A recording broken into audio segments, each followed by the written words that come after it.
Morning आप सभी को। तो कैसे हैं आप लोग? उम्मीद करते हैं कि आप लोग अच्छे होंगे, मस्त होंगे और जबरदस्त होंगे। तो चलिए, आप सभी का स्वागत है आपके अपने प्यारे से चैनल केवीआर लर्निंग एकेडमी में।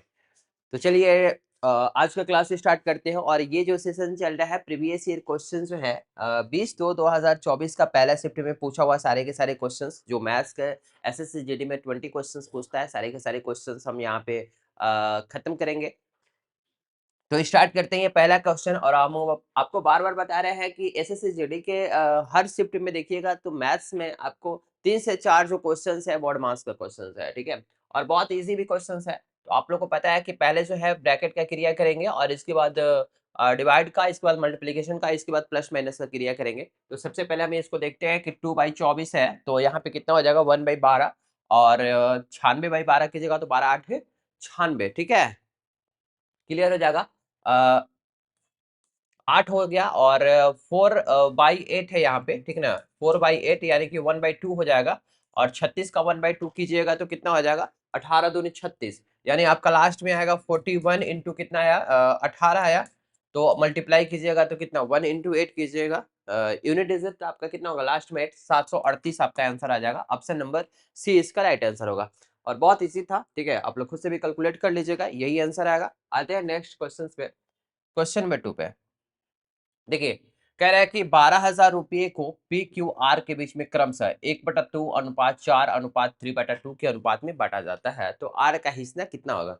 ये भी पूछा हुआ क्वेश्चन है एसएससी जीडी का 2024 के पहले शिफ्ट में, ठीक है। तो सबसे पहले तो अनुपात हम देखेंगे कि यहाँ पे पी क्यू आर का अनुपात कितना है। पी क्यू और आर का जो अनुपात है 1/2 अनुपात 4 अनुपात 3/2, ठीक है। हर में जो संख्या उसको हटाना चाह रहे हैं, इसके लिए हम क्या करेंगे, तीनों में किससे मल्टीप्लाई करेंगे। तीनों में जो लोग बेसिक से अगर क्लास कर रहे हैं तो हम आपको बता दें कि नीचे में यहाँ पे 2 है और यहाँ पे 2 है। तो सबसे जो बेस्ट तरीका हम क्या करते हैं, एलसीएम ले लेते हैं, ठीक है। सबका एलसीएम तो 2 ही एलसीएम आएगा, तो 2 में सबसे मल्टीप्लाई कर देंगे, है ना। तो आपका कितना हो जाएगा 1 अनुपात 1/2 इंटू 2 की जगह तो कितना हो जाएगा 1 आएगा।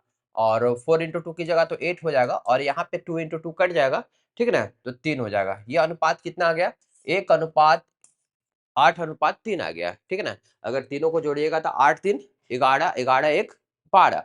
12 का वैल्यू कितना दिया है 7200। 12 का वैल्यू 7200, तो एक का वैल्यू कितना होगा बाबू। एक का वैल्यू, हाँ, 6 12 6 72 600, ठीक है। एक का वैल्यू 600, तो पूछ रहा है कि आर का हिस्सा कितना होगा, तो आर का हिस्सा कितना है 3 है। तो 3 का वैल्यू कितना होगा क्षेत्रीय 1800। तो आपका आंसर कितना हो जाएगा, ऑप्शन नंबर डी इसका राइट आंसर होगा। बहुत इजी क्वेश्चन था, ठीक है। ये तो क्या रेशियो का क्वेश्चन है ना। आते हैं नेक्स्ट क्वेश्चन पे। देखिए, क्वेश्चन नंबर 3 में क्या कर रहा है, ये क्वेश्चन भी बहुत इजी क्वेश्चन है, और ये भी पूछा हुआ क्वेश्चन है सेम ईयर का। कह रहा है कि 2320 में एक पुराना बल्ला खरीदता है, ठीक है। बैट बॉल जो खेलते हो तुम लोग, ठीक है, वो पुराना बल्ला बच्चों लोग खरीद रहा है इतना में, ठीक है, क्योंकि उसके पास नया बल्ला खरीदने का पैसा नहीं रहता है, तो ये पुराना ही खरीद लेता है। 2320 में खरीदता है, और इसके बाद उसमें थोड़ा बहुत मरम्मत करवाता है, हो सकता है पेंट उंट करवाया होगा, तो 180 रुपया और खर्चा हो जाता है। यदि वो इसे 2400 रुपया में बेचता है तो हानि प्रतिशत कितना है ना। अब फिर बेच ही दे रहा है, यानी कि खेलने के लिए वो लोग नहीं खरीद रहा है, ठीक ना। वो लोग बिजनेस ही स्टार्ट कर दे रहा है। तो 2320 रुपया में खरीदा है, और आपको जो मरम्मत में 120 रुपया लग रहा है, 180 रुपया लग रहा है, ठीक है। तो टोटल इन्वेस्टमेंट की बात कीजिएगा तो कितना, दोनों को ऐड कर देंगे तो कितना हो जाएगा 25, 2500। 2500 हुआ ना, यानी 2500 रुपया सीपी हम मान लेते हैं, और बेच रहा है कितना में ये लोग बेच रहा है 2400 रुपया में। तो सिंपल सा चीज है कि ये लोगों को लॉस हो रहा है, ठीक है। तो लॉस हो रहा है, कितना का लॉस हो रहा है 100 का लॉस हो रहा है ना। कितना में 2500 में। और परसेंटेज निकालने के लिए क्या करेंगे 100 से मल्टीप्लाई कर देंगे, ठीक है। तो 2500 के 100 यानी कि 4% आपका आंसर हो जाएगा, है ना। बहुत इजी क्वेश्चन था, इतना बनाने की कभी कोई जरूरत नहीं है। डायरेक्ट आपको जमाने भी बना सकते हैं कि 2500 रुपया टोटल इन्वेस्ट कर रहा है और बेच रहा है 2400 रुपया में, तो 100 रुपया का लॉस हो रहा है। 100 रुपया का लॉस किस पे हो रहा है 2500 में। तो 100/2500 तो कितना हो जाएगा 1/25, और 1/25 का परसेंटेज वैल्यू कितना हो जाएगा 4% हो जाएगा। तो आपका ऑप्शन हो जाएगा, ऑप्शन नंबर सी इसका राइट आंसर होगा। आते हैं नेक्स्ट क्वेश्चन। ये क्वेश्चन भी बहुत इजी है, और इस टाइप का तो बहुत सारा क्वेश्चन आप देखिएगा प्लेलिस्ट में, तो हम शॉर्ट में भी बहुत सारा वीडियो बनाए हैं। आप इसको मुझे बनाइए कि एक आयत की लंबाई में 14.28% की वृद्धि की जाती है। लंबाई में वृद्धि कर रहा है तो क्षेत्रफल को अपरिवर्तित रखने के लिए, यानी पहले जितना क्षेत्रफल था उतना ही क्षेत्रफल आपका रहना चाहिए। तो फिक्स है कि आपको चौड़ाई कम करना पड़ेगा, तो कह रहा है कि वही चौड़ाई में कितने प्रतिशत घटाई जानी चाहिए। ये क्वेश्चन भी पूछा हुआ है सेम शिफ्ट में, 20/2/2024 पहले शिफ्ट में। तो देखिए इसका जो मेथड है, ट्रिक से आप कैसे बनाइएगा फास्ट तरीके से, आपको मुझे हम बनाते हैं। देखिए इसका जो है प्रतिशत में दिया है 14.28%, ठीक है। और इसका जो फ्रैक्शन वैल्यू यानी भिन्न में जो आएगा 1/7 आ जाएगा। देखिए आपको मैंने बताया था 14 सही 2/7%, ठीक है, या फिर 14.28% का फ्रैक्शन में कितना हो जाएगा 1/7 हो जाएगा। तो 1/7 की वृद्धि की जाती है, ठीक है। तो कमी मैंने बताया ना था कि टेबल जैसे यहाँ पे देखिए, मैं आपको एक चीज बताया था कि जो टेबल है, जैसे मान के चलिए कि 25% का वैल्यू 1/4, ठीक है। 20% का वैल्यू कितना 1/5, और 16 से 2/3% का वैल्यू कितना होता है 1/6, और 14 से 2/7% का वैल्यू कितना होता है 1/7, ठीक है। और 12.5%, ठीक है, का वैल्यू कितना 1/8। चलिए इतना ही हम देखते हैं, पूरा टेबल करने की कोई जरूरत नहीं है, बस हम आपको समझाना चाह रहे हैं कि यहाँ पे 14.28% की वृद्धि की जा रही है। तो 14.28% का वैल्यू कितना होता है 1/7 होता है। 1/7 की वृद्धि कर रहा है तो कह रहा है कि चौड़ाई में कितने प्रतिशत घटाई जानी चाहिए। तो जब भी घटेगा तो 1/7 से कम होता है 1/8, ठीक है। तो 1/8 इसका आंसर हो जाएगा, और 1/8 का मतलब 12.5%, 12.5% आपका आंसर हो जाएगा 12.5%। ऐ समझ में। अगर वृद्धि पूछता, अगर क्वेश्चन में ये कहता है कि एक आयत की लंबाई में इतना प्रतिशत की कमी कर दी जा रही है, यहाँ पे वृद्धि की जगह पे अगर कमी देता, कहता है कि क्षेत्रफल में कितना अपरिवर्तित रखने के लिए चौड़ाई कितना प्रतिशत बढ़ाई जानी चाहिए, फिर चौड़ाई बढ़ाना पड़ेगा। तो बढ़ाने की बात आएगा तो 1/7 से ज्यादा है 1/6, 1/6 आंसर हो जाएगा। और 1/6 का परसेंटेज वैल्यू कितना है 16 सही 2/3%, ठीक है। ये तो मैंने आपको मुंह जबानी बता दिया। देखिए इसको मेथड से हम लोग कैसे बनाएंगे। क्या हुआ बाबू, बैठ जाओ आराम से, ठीक है। समझ में आ रहा है ना। देखिए यहाँ पे मैंने बताया कि 14.28%, ठीक है, इसका फ्रैक्शन वैल्यू होगा 1/7, ठीक है। तो कह रहा है कि इतना वृद्धि हो रहा है, यानी पहले 7 था तो एक वृद्धि हो रहा है, तो कितना हो जाएगा 8, ठीक है। ये हो गया आपका लंबाई, और ये आपका हो जाएगा मान के चलिए वृत्त चौड़ाई, ठीक है। और क्षेत्रफल बराबर क्या होता है, क्षेत्रफल बराबर लंबाई इंटू चौड़ाई होता है। तो क्षेत्रफल को पहले जितना था बाद में भी उतना ही रखना है, यानी कि अपरिवर्तित रखना है। हम आपको डिटेल से समझाने की कोशिश करें, थोड़ा अच्छे तरीके से समझने की कोशिश कीजिए। हम डायरेक्ट भी यहाँ पे बना सकते हैं और बताएंगे वो मेथड भी। देखिए लंबाई में अगर 1/7 की वृद्धि हो रही है, मैं कहने का मतलब 7 था तो 1 का वृद्धि होगा तो कितना हो जाएगा 8 होगा। तो 7 से 8 हो जाएगा। तो क्षेत्रफल को सेम रखने के लिए, चूंकि क्षेत्रफल बराबर होता है लंबाई इंटू चौड़ाई, ठीक है, जो चौड़ाई है 8 से 7 हो जाएगा, तभी ना 8 7 56 पहले भी था और 8 7 56 बाद में भी 1:1 है ना। तो चौड़ाई जो है 8 से 7 यानी घटाना पड़ेगा, 8 से पहले था तो अब 7 करना पड़ेगा। तो कितना आपने घटाया, 1 घटाया, कितना पे 8 पे, तो 1/8 का मतलब कितना 12.5%। ऐसे भी आप सोच सकते हैं, ठीक है। तो इसी तरह से आप बनाइएगा, और मैंने जो ट्रिक बनाया है वो भी बेस्ट तरीका है, आप एग्जाम में डायरेक्ट भी बना सकते हैं, ठीक है। उस तरह का बहुत सारा क्वेश्चन आपको डिस्कस किए हैं, प्लेलिस्ट में जाइएगा तो सारा का सारा वीडियो मिल जाएगा वहाँ पे। चलिए आते हैं नेक्स्ट क्वेश्चन पे। और ये क्वेश्चन भी बहुत अच्छा क्वेश्चन है, एलसीए बेसिव का क्वेश्चन है। क्लियर है। कह रहा है कि 14 आम है, 121 केले हैं और 11 सेब है, उन्हें एक कई पंक्तियों में इस प्रकार व्यवस्थित करना है कि प्रत्येक पंक्तियों में समान संख्या में फल हो। तो जब भी इस तरह का क्वेश्चन है ना कि सभी पंक्तियों में समान संख्या में फल हो, तो सबसे पहले तो देखते हैं कि इन तीनों का हम क्या करेंगे, एचसीएफ निकालेंगे, ठीक है। इसके बाद कह रहा है कि प्रत्येक पंक्ति में इस प्रकार का फल हो, पंक्तियों का न्यूनतम संख्या कितनी होगी, ठीक है। तो अगर एचसीएफ आप निकालिएगा 44 और 121 का और 11 का, तो वो कितना होगा 11 होगा। एचसीएफ क्या होता है, वह बड़ी से बड़ी संख्या जो दी गई संख्याओं को पूरी तरह से काट दे। अब फ्रैक्शन में से भी 44 को लिखिएगा कितना 11 इंटू 2 इंटू 2 लिखिएगा, 121 को 11 इंटू 11 लिखिएगा, और 11 को क्या लिखिएगा 11, तो तीनों में कॉमन क्या है 11 है, तो एसीएफ क्या आया आपका, एसीएफ आ गया 11। अब क्या कीजिएगा पंक्तियों की न्यूनतम संख्या निकालना है, ठीक है, प्रत्येक पंक्ति में इतना, ठीक है, पेड़ है, तो पंक्तियों का न्यूनतम संख्या कितना 44 और बटा में 11 करिएगा तो कितना हो जाएगा 4, ठीक है, ये आम का हो गया। और 121 बटा में 11 कीजिएगा तो कितना आ जाएगा 11, और 11/11 करिएगा तो वह 1, तो टोटल पंक्तियों का न्यूनतम संख्या कितना हो जाएगा 11 4 15 और 1 कितना 16। आपका आंसर कौन सा हो जाएगा, ऑप्शन नंबर ए इसका राइट आंसर होगा। बहुत अच्छा क्वेश्चन था। आते हैं नेक्स्ट क्वेश्चन पे। देखिए क्वेश्चन नंबर 6, इस टाइप का भी क्वेश्चन बहुत सारा आपको हम डिस्कस किए हुए हैं। डायरेक्ट इसको मुंह जबानी बना सकते हैं कि एक चक्रवृद्धि ब्याज, ठीक है, पर निवेशित एक धनराशि 10 वर्षों में स्वयं की दुगनी हो जा रही है। 10 साल में कोई धनराशि है, आपने जो 100 रुपया जमा किया था, ठीक है, तो 10 साल में वो क्या हो जा रही है 200 रुपया हो जा रही है, 100 का 200, क्या 10 वर्षों में स्वयं की दुगनी हो जाती है, ठीक है। बाबू पीसफुल हो, थोड़ा-सा शांत रहो। अभी हम यहाँ पे पढ़ रहे हैं और तुम एकदम नीचे पे आ गए हो। अभी हम समझा रहे हैं, हमको भी है कि 4 गुनी यहाँ पे कह रहा है, ठीक है? और इसका आंसर कितना होगा? 20 साल आंसर होगा, ठीक है? बट तुमको तो समझाना भी तो हमें है, ठीक है? क्वेश्चन्स क्या कह रहा है बाबू? फिर से बताते हैं। चक्रवृद्धि ब्याज पर निवेशित एक धनराशि 10 वर्षों में स्वयं की दुगनी हो जा रही है।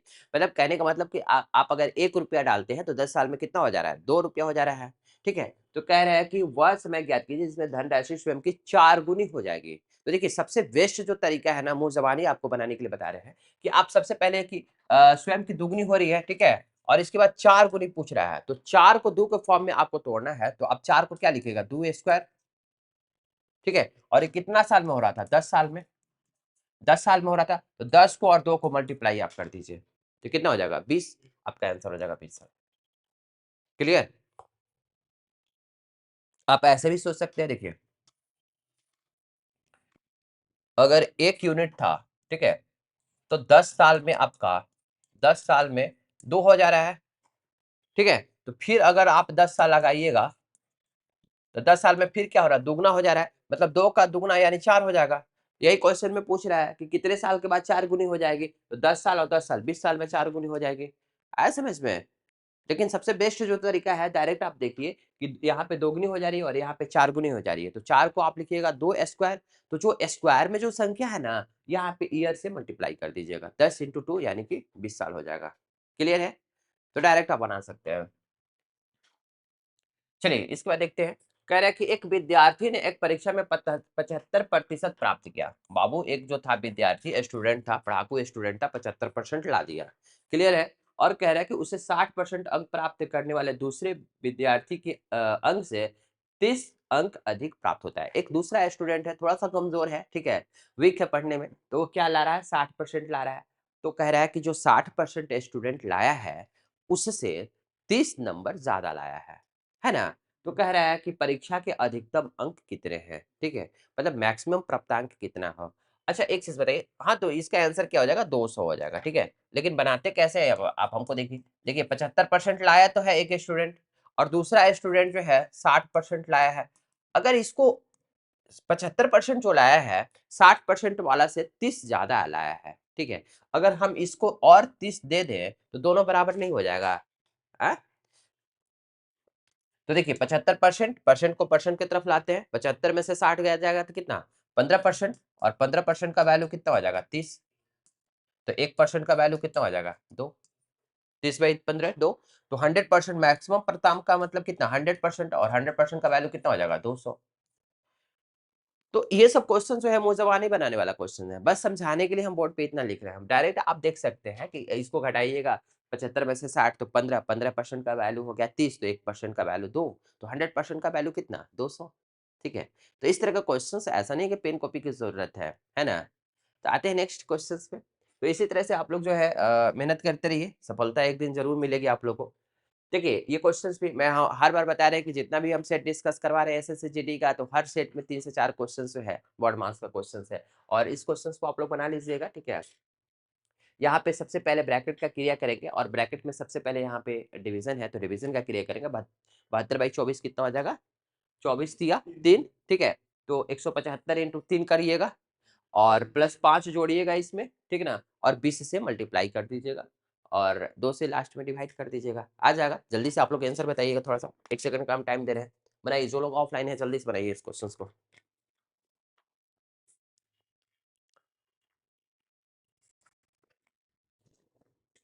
चलिए, मोबाइल निकाल रहा है बदमाश और मोबाइल से कैलकुलेशन करेगा। देखो इधर, चलो यहाँ पे कितना आ जाएगा 175, और यहाँ पे 24 या 72 हो गया ना, 3 और प्लस 5, यहाँ पे 20, छोड़ दो इधर, सब सब लोग इधर देखिए, भागा यहाँ पे 2 है, 175 इसमें 3 की जगह तो पच्चीस 15, हाथ में लगा 1, 21 और 22, हाथ में लगा 2, 3 2 5, 525 आ गया। और 525 में 5 जोड़िएगा तो कितना हो जाएगा, 30 हो जाएगा। तो यहाँ पे डायरेक्ट 530 से लिखते हैं, ठीक है, स्टेप बढ़ाने से कोई फायदा नहीं। यहाँ पे 530 हो गया और इंटू 20, ठीक है, डायरेक्ट भागा ही कर देते हैं 2 से, तो यहाँ पे कट जाएगा, तो कितना 5300। आपका ऑप्शन नंबर डी इसका राइट आंसर है। क्लियर है? आते हैं नेक्स्ट क्वेश्चन पे। Question number 9। हाँ, ये क्वेश्चन थोड़ा सा एसएससी जीडी का ये भी क्वेश्चन पूछा हुआ है। देखिए, कह रहा है कि 8 दिन तक काम करने के बाद राखी को पता चलता है कि अब भी केवल 10% काम पूरा हुआ। वाह! 8 दिन तक काम की और काम करने के बाद 8 दिन का पता चला कि जो काम करना था 100%, ठीक है? काम कितना? कोई भी चीज़ अपने आप में 100% होता है।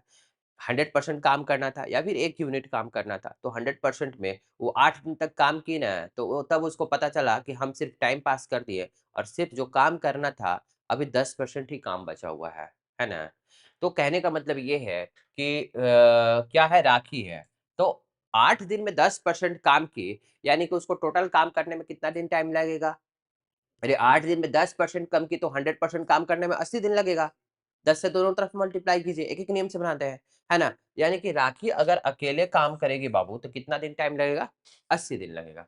अब देखिए क्या कह रहा है कि अब पूनम को काम पे रखती है। उसको कोई काम करने के लिए तो दे दिया था कि जल्दी से काम करो प कंप्लीट, और 8 दिन जब बीता तो देख रही कि वो तो काम 10 ही % हुआ है। तो अब वो क्या की कि अपने दोस्त को बुलाई पूनम को कि जल्दी से आओ और काम को कंप्लीट किया जाए।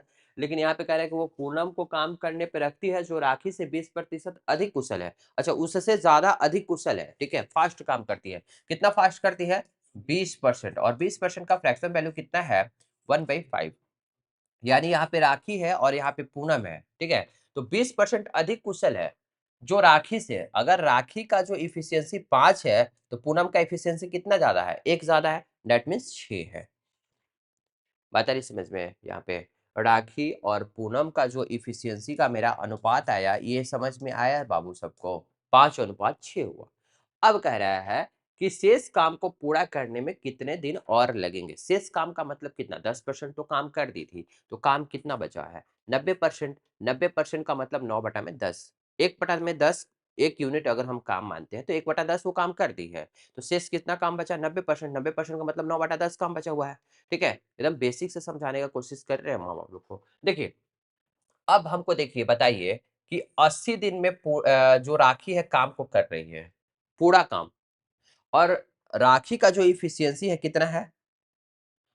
जब मैंने आपको टाइम एंड वर्क बताया था, तो एक चीज़ बताया था कि टोटल वर्क आप देखिएगा, तो टोटल वर्क क्या होता है बाबू? टोटल वर्क इक्वल टू होता है, एक एक दिन में जो काम करेगा, उसी को हम क्या बोलते हैं? एफिशिएंसी बोलते हैं। आप एक दिन में जितना क्वेश्चन सॉल्व कीजिएगा, वो आपकी एफिशिएंसी होगी। तो अगर राखी की एफिशिएंसी की बात करें, तो एक दिन में 5 यूनिट काम करती है और टोटल लगाती है 80 दिन, यानी टोटल वर्क होगा इतना, 5 इंटू 80। ठीक है? अब बोल रहा है कि दोनों अब मिल के जो काम कर रही है, 90% जो काम बचा हुआ है, तो उसे कितना दिन में करेगी? तो तो हम क्या करेंगे? वर्क को डिवाइड कर देंगे किसी से? एफिशिएंसी से, ठीक है? तो टाइम निकालने के लिए, रेस्ट टाइम निकालने के लिए, ये तो टोटल वर्क था ना, इतना वर्क थोड़े हमें कराना है, 9/10 ही भाग इसका कराना है ना? हाँ? और एफिशिएंसी दोनों का कितना है? 6, 5, 11, 11 से मल्टीप्लाई कर देंगे, 0 से 0 काट दें, तो कितना हो जाएगा? 8 पचे 40, और 40 इंटू 9, 360। क्या हुआ, नींद आ रही है? नहीं ना? देखिए, कोई याद आ रहा है? 8 पचे 40 और 40 इंटू 9 करेंगे तो 360/11 रेस्ट काम करने में। ठीक है? टाइम निकालने के लिए हम क्या करते हैं? टोटल वर्क, या फिर जितना वर्क काम करना है, 90% ही वर्क काम करना था, तो इसका 90% टोटल वर्क तो था, 5 इंटू 80 था, और उसका 90% का मतलब 9/10, ये हो गया वर्क, और इफिशियंसी दोनों मिलकर काम कर रही है, तो इसके एफिशिएंसी से डिवाइड कर देंगे। नहीं, एक दिन में 11 काम कर रहा है, तो इतना काम करने में कितना टाइमिंग लगेगा? 11 से डिवाइड कर देंगे, ये तो सिंपल सा चीज़ है ना? तो आपका आंसर कौन-सा हो जाएगा? Option number B, 360/11। क्लियर? किसी वस्तु का विक्रय मूल्य ₹5175 है और उसे 25% की छूट दी जाती है। तो कह रहा है कि अंकित मूल्य कितना है? ये तो बहुत ईज़ी क्वेश्चन है। अंकित मूल्य मान लीजिए आपका एक्स है और 25% का डिस्काउंट दे रहा है। कोई सामान आप मार्केट में लेने के लिए गए और दुकान वाला बोला कि 25% डिस्काउंट देंगे, तो 25% डिस्काउंट मतलब दिया कितना में? 75% में। तो एक्स का 75% मतलब 75/100 ये बराबर है किसके? 5175 के। ठीक है? तो एक्स का वैल्यू यहाँ पे निकल जाएगा 5000। देखिए बाबू कैलकुलेशन फास्ट रखिएगा, आप लोग फास्ट करिए, ठीक है? हम तो यहाँ पे one by one step wise step तोड़ के बता रहे हैं आपको, ठीक है? लेकिन आप लोग को एग्जाम में जो है कैलकुलेशन को फास्ट रखना पड़ेगा, ठीक है? कितना से काटिएगा? 3 से काटते हैं, 25 तिया 75, 3 से इसको काटिएगा तो 17 तिया 51 ना, 3 दूनी 6 हैं? और 5, 5 से काटिएगा, 25 से भी काट सकते थे, डायरेक्ट देखिए 5 से काटते हैं, तो 5 तिया 15, 5 चौके 20 और 5 है ना? तो ये काटिएगा तो कितना मिनट में कटेगा? 6 5 30 और 9 ठीक है? 69 आ गया तो 69 सो आपका आंसर हो जाएगा ऑप्शन नंबर ए इसका राइट आंसर, ठीक है? देखिए, कह रहा है कि एक ये जो क्वेश्चंस था ये सबको समझ में आया ना? चलिए ठीक है। आर को एक कामों को 90 दिन में पूरा कर सकता है। कुल काम का कितना प्रतिशत काम आर द्वारा 45 दिन में पूरा करेगा? तो मुंज़बानी क्वेश्चन है, ये तो क्वेश्चन बनाने वाला दिया ही नहीं है। 90 दिन में पूरा काम कर रहा है, 90 दिन में 100% काम कर रहा है, तो 45 दिन में यानी आधा दिन में, ठीक है? 90 का आधा 45 दिन में कितना परसेंट काम करेगा? 50%, है ना? नहीं, 90 दिन में पूरा काम कर रहा है यानी 100% काम कर रहा है, तो 45 दिन में कितना काम करेगा? 50%, ठीक है? ये बताइए क्वेश्चंस बकलोल वाला क्वेश्चन जो एसएससी जीडी का पूछा हुआ है, ठीक है? देखिए आते हैं नेक्स्ट। देखिए ये भी बोर्ड मार्क्स का क्वेश्चन आ गया, ठीक है ना? तो पहले ब्रैकेट का क्रिया करेंगे तो 33 और 7 कितना हो जाएगा बाबू? हाँ? 40 और 44 भागा 2 इतना टाइम लगाओगे बाबू 22 और इंटू 25 50 25 अब इसको मल्टीप्लाई कर दीजिए कितना आएगा? कहाँ? 44 भागा 2 है ना? कहाँ?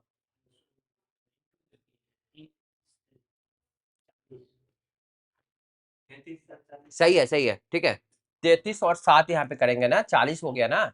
और ये 40 नहीं होगा बाबू, और ये कितना हो जाएगा? 22 नहीं होगा, और ये 25 नहीं होगा, और सब तो मल्टीप्लिकेशन है यहाँ पे, तो गुणा कर लीजिए। 25 चौके 100 तो 2200, और 2200 कैलकुलेशन करने के लिए देखो बदमाश ये जो है मोबाइल का यूज कर रहा है। मोबाइल का यूज नहीं किए हो, सामने बैठे हो, पिट जाओगे अच्छा से। देखो इधर, एक परीक्षा में उपस्थित होने वाले विद्यार्थियों की कुल संख्या 93% है।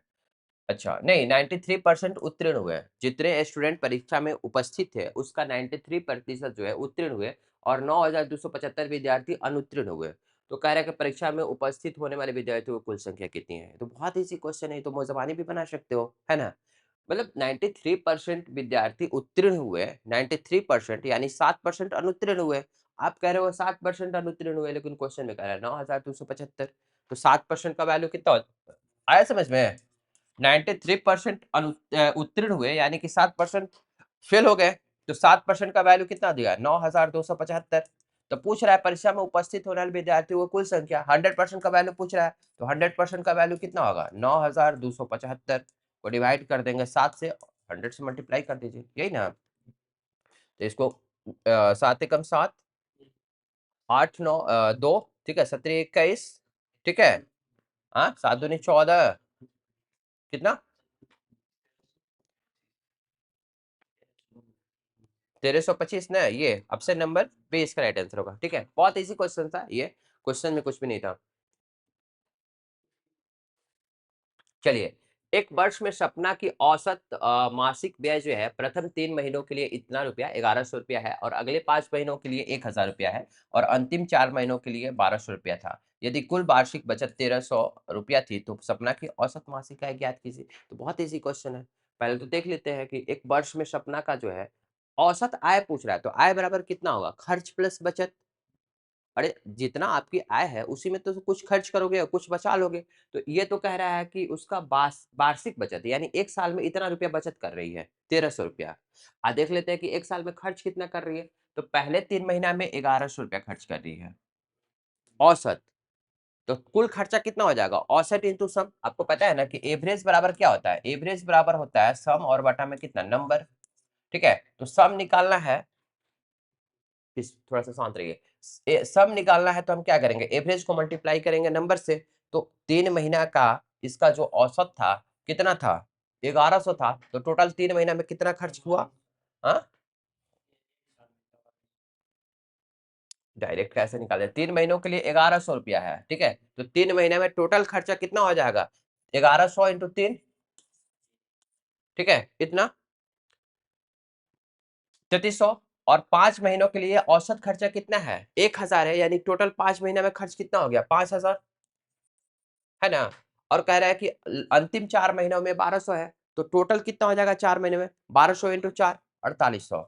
ठीक है, तो ये टोटल खर्चा एक साल का हो गया। एक साल का टोटल खर्चा, इसको जोड़िएगा तो कितना हो जाएगा, 3000, 5000, 8000, 8000, 4000, 12, 12000 और 8 3 11, 13100, 13100 ना। ये आपका हो गया खर्च। और बचत कितना कर रहा है सलीना, ये बचत दे रहा है कितना, 1300। तो टोटल कितना हो जाएगा, 004। ये टोटल जो है ना, इसका एक साल का इनकम है। लेकिन यहाँ पे इनकम कह रहा है कि औसत मासिक इनकम, तो 12 से डिवाइड कर दीजिए। ऑप्शन नंबर डी होगा ना, ऑप्शन नंबर डी दिख नहीं रहा है, ऑप्शन नंबर डी कितना हो जाएगा, 1200। ठीक है, देखिए अब फास्ट बनाइएगा तो इतना लिखने का कोई जरूरत नहीं, बस समझाने के लिए आपको हम लिख रहे हैं। ठीक है, एग्जाम में आप डायरेक्ट करिएगा, ठीक ना। फास्ट कैलकुलेशन कीजिएगा तो 1 सेकंड से ज्यादा टाइम नहीं लगेगा। देखिए कह रहा है कि किसी धन राशि पर 40 वर्षों में प्राप्त साधारण ब्याज जो है उस धनराशि का, तो धनराशि अगर हम 5 मान लेते हैं तो साधारण ब्याज कितना है, 2 है। तो कह रहा है कि वार्षिक ब्याज की दर कितनी है। तो आपकी क्या होती है, धनराशि आपकी हो गई 5 और एसआई जो है सिंपल इंटरेस्ट कितना हो गया, 2। आपको पता है एसआई इक्वल टू क्या होता है, पीआरटी और बटा में 100। तो यहाँ पे पुट कीजिएगा 2 इजकल टू 5 इंटू आर का तो वैल्यू फाइंड आउट करना है, और टी जो है 40 साल दिया हुआ बटा में 100, है ना। तो आपका कितना हो जाएगा, 0 से 0 कट गया, 2 से कट जाएगा। ठीक है, और ये 4 भी 2 से कट जाएगा, 2 इंटू 2 4। तो आर का वैल्यू कितना आ गया, 1%। क्लियर, सारे के सारे क्वेश्चंस जो है इजी है। देखिए ए और बी दोनों मिलके 5000 रुपया प्रति घड़ी की दर से अपनी घड़ी बेचते हैं। ये थोड़ा सा क्वेश्चन स्टैंडर्ड लग रहा है। ए 25% का लाभ अर्जित करता है जबकि बी को 10% की हानि होती है। तो ए और बी के क्रय मूल्य का अनुपात कितना होगा। क्लियर है, ए को जो है 25% का लाभ अर्जित करता है जबकि बी जो है 10% की हानि होती है। लेकिन दोनों का विक्रय मूल्य जो है ना, यहाँ पे कह रहा है कि ए और बी दोनों 5000 रुपया प्रति घड़ी की दर से अपनी घड़ी बेचते हैं। दोनों का विक्रय मूल्य समान है, दोनों का विक्रय मूल्य कितना है, 5000 रुपया है। ठीक है, लेकिन ए 25% की हानि का मारा है कर रहा है। तो 25% का फ्रैक्शन वैल्यू कितना होता है, 1/4। यानी 4 रुपया में अगर ये खरीदा है, ठीक है, तो 1 रुपया की हानि, डेट मीन्स 5 में ये बेचा है। थोड़ा डिटेल से समझाने की कोशिश कर रहे हैं, बात है समझ में। 25% का मतलब होता है 1/4, 1/4 का मतलब 4 रुपया में खरीदा है तो 1 रुपया का लाभ हो रहा है। डेट मीन्स 5 रुपया में बेचा होगा, लेकिन आप कह रहे हो कि कितना में बेचा है, 5000 में बेचा है। ठीक है, 5 का वैल्यू 5, तो 1 का वैल्यू कितना हो जाएगा, 1000। तो हम क्रय मूल्य निकालना चाहते हैं, तो 4 का वैल्यू, इसका क्रय मूल्य कितना है, 4 है ना। तो 4 का वैल्यू 4000 आ गया। यानी कि ए का जो क्रय मूल्य है कितना है, 4000। यहाँ तक किसी को कोई दिक्कत नहीं है, कोई कंफ्यूजन नहीं है, नहीं। अब कह रहा है कि बी को 10% की हानि होती है। तो 10% का जो वैल्यू होता है, 10% का फ्रैक्शन वैल्यू 1/10, यानी 10 रुपया में खरीदा है तो 1 रुपया की हानि, डेट मीन्स 9 रुपया में बेचा है। क्योंकि हानि हो रही है ना, तो 9 का वैल्यू कितना, आप कह रहे हो कि 9 रुपया में बेचा है, क्वेश्चन में कह रहा है 5000 रुपये में बेचा है। क्योंकि दोनों का विक्रय मूल्य क्या है, सेम है। तो 9 का वैल्यू कितना हो जाएगा, 5000। तो एक का वैल्यू 5000 बाई 9। हमें इसका क्रैमोल निकालना है, तो 10 का वैल्यू कितना हो जाएगा, 10 का वैल्यू 10 से मल्टीप्लाई कर देंगे तो कितना हो जाएगा 5000, देखो जीरो बैठा दो बटा में 9। ओवरऑल हमें पूछ रहा था ना कि ए और बी के क्रैमूल का अनुपात पूछ रहा था, इसलिए हम काटेंगे भी नहीं, ऐसे ये 9 से कटेगा भी नहीं। तो क्रैमूल का जो अनुपात है यहाँ पे हम लिखते हैं ए और बी का क्रैमूल का अनुपात। इसका क्रैमूल था कितना 4000 और इसका क्रैमूल कितना है 50,000, ठीक है, बाई 9। 3 जीरो से 3 जीरो यहाँ पे काट दीजिए और यहाँ पे कर दीजिए ना मल्टीप्लाई कर दीजिए, तो 9 चौका 36 हो जाएगा और अनुपात 50। 2 से काट दीजिए, 18 दूनी 36 और 25, 18 और अनुपात 25। ऑप्शन नंबर ए इसका राइट आंसर होगा। ऐसे समझ में सबको कंसेप्ट क्लियर हुआ? ठीक है, कोई भी कंफ्यूजन है तो आप बताइएगा। सबसे इजी तरीका एक और तरीका है, हम उसको भी बता देते हैं। ट्रिक पढ़ोगे तब नहीं समझ में आएगा, डायरेक्ट ट्रिक कैसे समझ में आएगा। देखो ऐसे बताने का कोशिश करते हैं, एक शॉर्ट मेथड भी है, ठीक है, ये मेथड भी समझने का कोशिश करिए। देखिए यहाँ पे जो कह रहा था ना कि दोनों विक्रय करता है ना, तो दोनों का विक्रय मूल्य बराबर है और कितना है 5000 है, उससे हमें मतलब नहीं है। यहाँ पे हम देखते हैं कि बस बराबर है और ए को जो है 25% का लाभ हो रहा है, 25% का क्या हो रहा है बाबू, प्रॉफिट हो रहा है। 25% का वैल्यू 1/4 यानी 4 रुपया में खरीदा है तो 1 रुपया का लाभ यानी 5 रुपये में बेच रहा है। और बी को जो है 10% की हानि होती है और 10% का वैल्यू कितना होगा 1/10, ठीक है, यानी 10 रुपया में खरीदा है तो 1 रुपया की हानि यानी 9 रुपया में बेच रहा है। अब देखिए यहाँ पे ए और यहाँ पे बी, यहाँ पे सीपी लिखते हैं, यहाँ पे एसपी लिखते हैं और यहाँ पे प्रॉफिट या लॉस लिखते हैं। क्लियर है? तो ए जो है 4 रुपया में खरीदा है और 1 रुपया ज्यादा रुपया में बेच रहा है, दैट मीन्स 5 रुपया में बेच रहा है, ठीक है, क्लियर। और बी जो है 10 रुपया में खरीदा है और 1 रुपया का लॉस यानी 9 रुपया में बेच रहा है, क्लियर। तो यहाँ पे इसको मत लिखिए, प्रॉफिट लॉस से हमको मतलब नहीं है, ठीक है, क्योंकि अनुपात पूछ रहा है किसका, क्रय मूल्य का। तो अब हमको देखिए, लेकिन यहाँ पे एक क्वेश्चन कह रहा है कि ए और बी दोनों का जो विक्रय मूल्य है वो बराबर है, तो पहले हम विक्रय मूल्य को बराबर करेंगे, ठीक है। विक्रय मूल्य को बराबर करने के लिए इसमें क्या करेंगे, 9 से मल्टीप्लाई करते हैं और इसमें 5 से मल्टीप्लाई करेंगे। जब इसमें हम 9 से मल्टीप्लाई करेंगे तो इसमें भी 9 से मल्टीप्लाई करेंगे। अब तुम्हारा मूड लगता है सही नहीं है रोशन, कुछ याद आ रहा है क्या, बात नहीं ना, ऐसा कुछ टेंशन नहीं ना हुआ है, ठीक है। तो विक्रय मूल्य दोनों का बराबर हो गया 45-45, इसको इग्नोर कीजिए। अब जो है कह रहा है कि ए और बी का क्रय मूल्य का रेशियो पूछ रहा है, तो कितना हो जाएगा, नचो का 36 और अनुपात 50, यही आया था ना 18:25, क्लियर है समझ में। आते हैं नेक्स्ट क्वेश्चन पे। ये क्वेश्चन नंबर 17 है, कह रहा है कि दो रेलगाड़ियां समान चाल से विपरीत दिशा में चल रही है, विपरीत दिशा में, एक इधर चल रहा है और एक इधर चल रहा है, ठीक है। तो यदि प्रत्येक रेलगाड़ी की लंबाई कितनी है 320 है, तो कह रहा है कि और वे 18 सेकंड में एक दूसरे को पार करती है, तो प्रत्येक रेलगाड़ी की चाल कितनी है। प्रत्येक रेलगाड़ी जो है, दोनों रेलगाड़ी की चाल यहाँ पे कह रहा है कि बराबर है, यानी V1 जो है ये बराबर है V2 के। और जब भी विपरीत दिशा की बात होगी ना, तो रिलेटिव वेलोसिटी की बात होगी। रिलेटिव वेलोसिटी इसका क्या होगा, यहाँ पे V1 प्लस V2 होगा। Relative velocity V1 plus V2 है ना।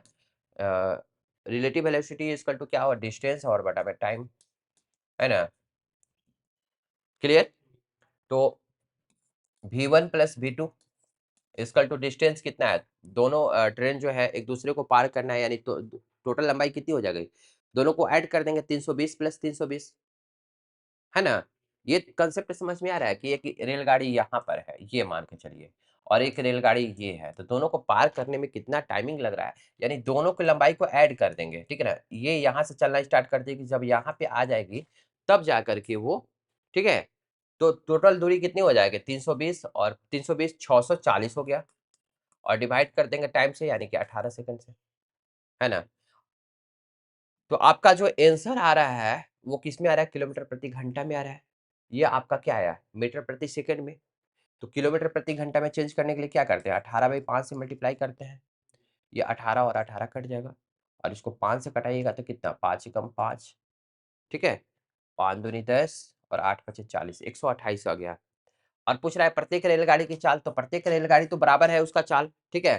तो V1 इक्वल टू कितना हो जाएगा 128/2, चूंकि दोनों बराबर है, V1 और V2 बराबर है, तो 2V1 इक्वल टू कितना हो जाएगा 128, तो V1 इक्वल टू 128/2 यानी कि 60 किलोमीटर प्रति घंटा, है ना। ऑप्शन नंबर बी इसका राइट आंसर होगा। सबको समझ में आ रहा है?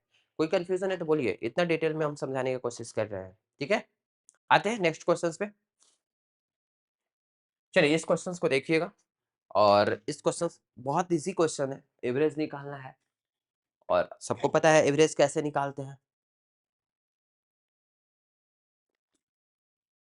क्वेश्चन कह रहा है कि एक क्रिकेट टीम में 7 पुरुष की एज जो है 26 है, 25 है, 21 है, 29 है, 24 है, 28 है, 22 वर्ष है, तो उनकी औसत एज कितनी होगी। तो सबको पता है औसत निकालना। औसत निकालने के लिए क्या करते हैं, एवरेज इज इक्वल टू क्या होता है, sum is equal to number, सबको जोड़ देंगे, ठीक है। 26, 25, 21, 29, 24, 28 और 22 सबको जोड़ दीजिए, और उसको डिवाइड कर दीजिए किससे, 7 से, ठीक है। तो आपका आंसर कितना आ जाएगा, कितना आएगा जल्दी बताइए, आंसर आ जाएगा 25, ठीक है। अब कैसे आया हम बताते हैं, एक और मेथड बताते हैं जो सबसे बेस्ट मेथड है, ये एवरेज वाला मेथड पुराना हो गया, हम डिविएशन मेथड बताते हैं, ठीक है। और डिविएशन मेथड समझने का कोशिश कीजिए, थोड़ा डिटेल में हम बताएंगे आपको। यहाँ पे है 26 और 25, 21, 29, 24, 28, कोई भी संख्या नहीं छोड़े, दो, दो चार, दो छः, एक साथ, ठीक है ना। सबसे ये लिखे, डिविएशन मेथड में क्या करना है कि कोई भी एज अपने से खुद से मान लीजिए, ठीक है। मोटा मोटी आप देख लीजिए कि एवरेज कितना होना चाहिए। 21 नहीं लेंगे क्योंकि 21 सिर्फ एक है, बाकी तो सब 21 से बड़ा है। 22 भी अगर लेते हैं तो 22 से सिर्फ एक जो है छोटा है। हम एवरेज आप ही बताइए कितना लेना चाहिए, एवरेज खुद से एक मान लीजिए, 22 ले लीजिए या 25 ले लीजिए, या फिर चलिए 25 ले लेते हैं। रोशन बोला कि सर 25 आप ले लीजिए, चलिए हम मान लेते हैं कि हमारी एवरेज जो है वो 25 है, लेकिन आंसर ही 25 है हमारी। चलिए हम दोनों दो बार हम समझाएंगे, एक और मानेंगे। हमारी एवरेज कितनी है, 25 है। अच्छा, यहाँ पे एवरेज 25 है, लेकिन इसका जो एज है कितना है, 26 है, यानी एक ज्यादा है। यानी हमने जो माना है 25 एवरेज, तो पहला जो खिलाड़ी है उसका एज कितना है, 26 है, यानी एक ज्यादा है, ठीक ना। तो एक यहाँ पे लिख देते हैं। अच्छा, ये 25 से 25 कोई दिक्कत नहीं है, मैंने एवरेज ही 25 माना है, और इस खिलाड़ी का भी एज कितना है, 25 है, इसको इग्नोर कीजिए। लेकिन ये तीसरा जो खिलाड़ी है उसका एज कितना है, 21 है, यानी कितना कम है, 4 कम है, तो -4 यहाँ पे लिखेंगे। यहाँ 29 25 से कितना ज्यादा है, हाँ 4 ज्यादा है। 24 है, कितना कम है, 1 कम है। यहाँ पे 28 है, कितना कम है, 3, और यहाँ 22 है, कितना कम है, हाँ 3 माइनस कर देते हैं। अब देखिए माइनस कितना है, 4 1 5 और 5 3 8, और इधर प्लस कितना है, 4 और 3 7 और 1 8, तो सब कट गया, यानी प्लस माइनस सब कट गया, यानी हमारे जो एवरेज माने थे 25 वो राइट आंसर है। क्लियर? हम्म, इस तरह से बनाते हैं। अगर एक बार और थोड़ा सा मान के हम दिखा देते हैं, नहीं हम 22 मानते हैं। देखिए देखिए, अगर आप 22 मानिएगा, अगर हम मान लेते हैं कि हमारी एवरेज में एज है कितनी है, 22 है, ठीक है। अब देखिए 22 तो आपने मान लिया, लेकिन पहला जो खिलाड़ी है उसका एज कितना है, 26 है, तो कितना ज्यादा है, तो 4 इसमें कर दीजिए ऐड। और 25 है, 25 कितना ज्यादा है 22 से, 3 ज्यादा है। और यहाँ पे 21 कितना कम है, 1 कम है। 29 कितना ज्यादा है, हाँ 7 ना। और 24 जो है कितना ज्यादा है, 2। 28 कितना ज्यादा है, हम्म, और 22 है तो 0 ज्यादा है, तो इसको हटाइए, ठीक है ना। अब देखिए ओवरऑल कितना ज्यादा है, यहाँ पे मान के चलिए कि 6 2 8, और 8 7 15, 15 में से 1 हटा दीजिए, 14, 14 3 17, 21, 21 ज्यादा है। आपने अब माना है 22 और 21 ज्यादा है, तो 21 सब में बटेगा, कितने लोगों में, 7 लोगों में बटेगा, ठीक है। तो 7 से आप डिवाइड कर दीजिए, यानी कि 22 + 3, इसका एवरेज कितना हो जाएगा, 25 हो जाएगा। ऐसे समझ में, ऑप्शन नंबर सी इसका राइट आंसर होगा। आते हैं क्वेश्चन नंबर 19 पे। क्वेश्चन नंबर 19 तो बहुत इजी क्वेश्चन है, ठीक है। पूछ रहा है m अनुपात n का वैल्यू दिया है 9:6, और m + n अनुपात m - n, तो डायरेक्ट यहाँ पे m + n करिएगा तो 6 और 9 15, और 15 बटा में 9 - 6 कीजिए 3, तो 15:3, that means 5:1। Option number 1 right answer होगा। आया सबको समझ में? नहीं, नहीं आया समझ में बदमाश को। m/n का वैल्यू कितना है, 9:6।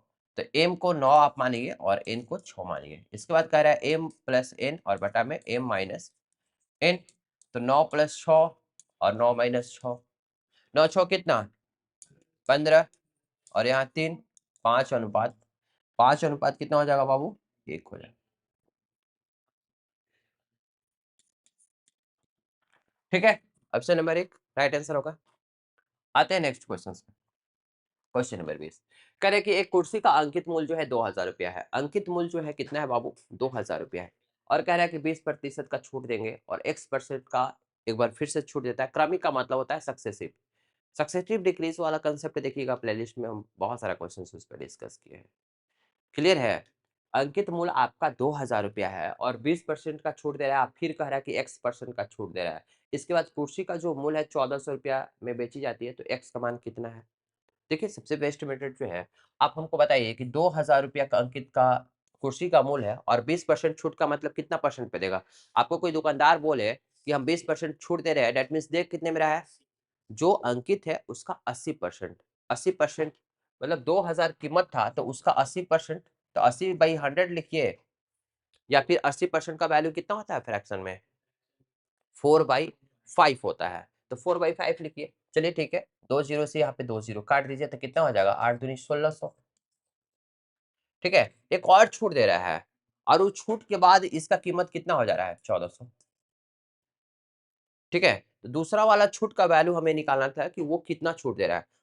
अब कुर्सी का जो मूल्य है मान के चलिए 80% में देने के बाद, यानी 20% पहला डिस्काउंट देने के बाद उसकी कीमत हो गई 1600 है। दे रहा है कुर्सी कितना में 1400 में, यानी कितना का छूट दे रहा है 200 का, कितना पे 1600 पे। ठीक है, और परसेंटेज निकालने के लिए 100 से मल्टीप्लाई कर दीजिए, या 2 जीरो से 2 जीरो कटेगा, ये कितना मर्थ में कटेगा 8 मर्थ में, और 1/8 का फ्रैक्शन वैल्यू कितना होता है 12.5, 12 से 1/2%, तो यानी दूसरी छूट जो है कितनी है 12.5% है। क्लियर। या फिर आप ऐसे भी बना सकते थे, आपको पता है, इसको मिटा दे, किसी को कोई कंफ्यूजन नहीं है, आप ऐसे भी बना सकते थे।